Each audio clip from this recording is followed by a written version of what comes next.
Hi students, in this video we are going to find out inverse Z transform using residue method. So already we have discussed about long division method and partial fraction method. Now here using this residue method, this is what your formula to find the inverse Z transform. X of n is equal to summation k equal to 1 to m residue of f of z comma pk.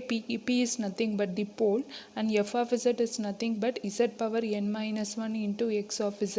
So here it is the procedure to find out the residue. Here if you are having a simple pole, you can directly use this formula z minus pk into f of z power minus pk into f of z, where f of z is equal to z power n minus 1 into x of z. After finding this, we need to substitute z is equal to pk. If you are having a multiple pole, so this is the formula to find out this residue. Okay, using these two formulas only we are going to proceed. Okay, I will explain this using this example. Consider x of z is equal to z divided by z minus 0.75 z plus 0.5. So here you are having two distinct pole, one at 0.75 and another at z is equal to minus 0.5. So first step is you need to find f of z. F of z is nothing but z n minus 1 into x of z. So multiplying this x of z by z n minus 1, z power n minus 1. So here this will get, hence since the power of z is 1, minus 1 plus 1 will become 0. So I am getting z power n divided by z minus 0.75 into z plus 0.5.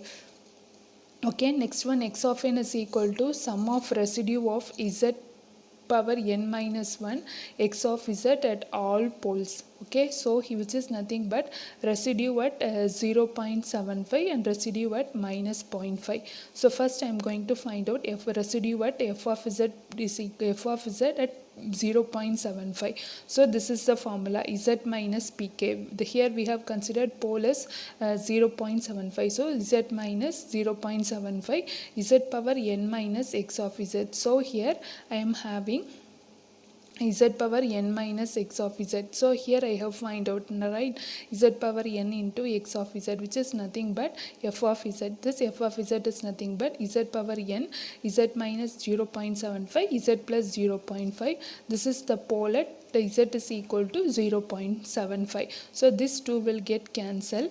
So now you will get z power n at z divided by z plus 0.5. Now substitute z is equal to 0.75 here. So you will get 0.75 the whole power n, 0.75 the whole plus 0.5. So you will get this answer. Similarly, you need to find out residue at z is equal to minus 0.5. Okay. So the same procedure you need to find it here. The same procedure. Residue at f of z comma 0 minus 0.5. So the same, instead of 0.75 here I am having z plus 0.5. So the same f of z here I need to substitute. Here is instead of is a 0.75 I am having z is equal to minus 0.5. So this will get cancelled. Now substituting z is equal to minus 0.5 minus 0.05 the whole power n. I am getting this answer. Totally x of n is equal to sum of residue, just I am adding it and finally incorporating including u of n here. Okay, now see the second problem here. X of z is equal to z square divided by z minus 0.5 z minus 1 the whole square, and the region of conversion is mod z greater than 1. Here see, consider it is a distinct pole. Here you are having multiple pole.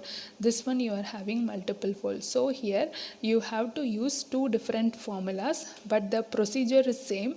So x of n is equal to summation k equal to 1 to n residue of f of z comma pk. So we can find, since the here the distinct pole is 0.5, we are finding using the previous method. So before that we need to find f of z, where f of z is nothing but z power n minus 1 into x of z. So when you simplify this you will get this resultant. Next one is we are going to find out residue at pole distinct pole, that is z minus 0.5. So I am using the formula, the same formula, z minus 0.5 into f z at z is equal to 0.5. So I am getting this answer. But here then the next one, here you are having multiple pole. So if you are having multiple pole, you have to use this equation, right? 1 divided by m minus 1 the whole factorial dm minus 1 divided by dz m minus 1, the same one. Here what you are having for this finding this residue, the same here you are having. Okay, so now consider this. Here it is 2. Okay, the m is 2. So you will get 2 minus 1 factorial. 1 factorial is 1. So another thing is, here you will have 2 minus 1 1, d is 2 minus 1. So you will have one time differentiation d by dz. Remaining procedure it is same. Okay, so here I am writing like this: residue of f of z comma 1. So d by dz, one time differentiation, into the same z minus 1 the whole square dot z power n, that is this f of z. Okay, now I have simplified this. This will get cancelled. So finally you will have z power n plus 1 divided by z minus 0.5 at z is equal to 1. Now you need to differentiate this. So for that what I have considered is u by v. U by v equal to v du minus u dv by v square, and u equal to z power n plus 1, and d equal to differentiating this n plus 1 into z power n, v equal to z minus 0.5, therefore dv equal to 1. So applying this formula and simplifying it, I am getting 2 into n minus 1. Okay, so the final resultant, after substituting z is equal to 1 only, I am getting this answer. After applying the formula, I am getting this resultant. Okay, so finally the x of n is equal to 2 into 0.5 the whole power n plus n minus 1 into u of n. Okay, so this is the procedure to find out this using the residue method. So only two formulas you need to remember, one for distinct pole and one for multiple pole. So in the last video we have discussed about this partial fraction method.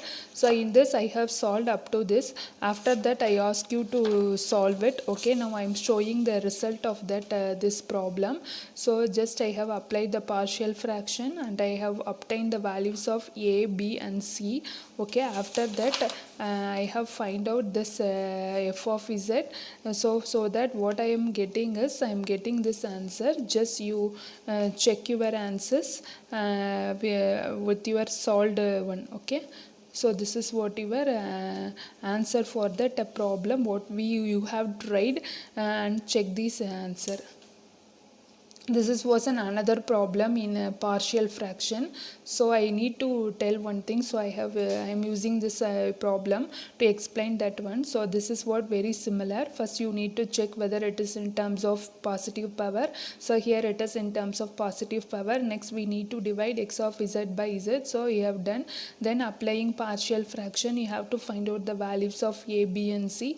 Then finally I am getting like this: x of z is equal to this one. Okay, then you can directly apply inverse formula to find out x of n. But here what they have given is, they have given three different cases: mod z greater than 3, mod z less than 1 by 2, then it is a region of convergence in between this range. So first case it is greater than 3, so it is a causal sequence, because we are having poles 1 by 2, 1 by 2 and 3, so it is greater than 3, so it is a causal sequence. So you can directly write down the inverse z transform, that is 1 is del of n.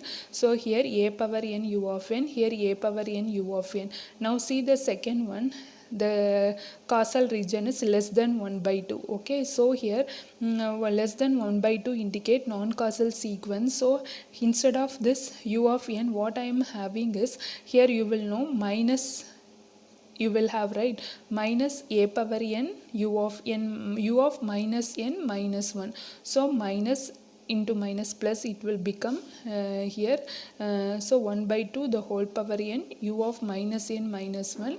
So here minus 1 by 3 3 power n u of minus n minus 1. Okay, like that you need to write it. Okay, so the next one, it is in between. So this is greater than 1 by 2 less than 3, therefore greater than 1 by 2, therefore this is a causal, and less than 3 represent this is an anti-causal. Okay, now I am writing this for causal sequence and this for non-causal sequence. So like if you are having in this range like this, you need to consider like this. If totally the whole sequence is causal, directly you can write u of n. If it is non-causal, you have to write both the sequence and non-causal. But if one sequence is non-causal, you have to incorporate u of minus 1 minus n minus 1 for that particular alone.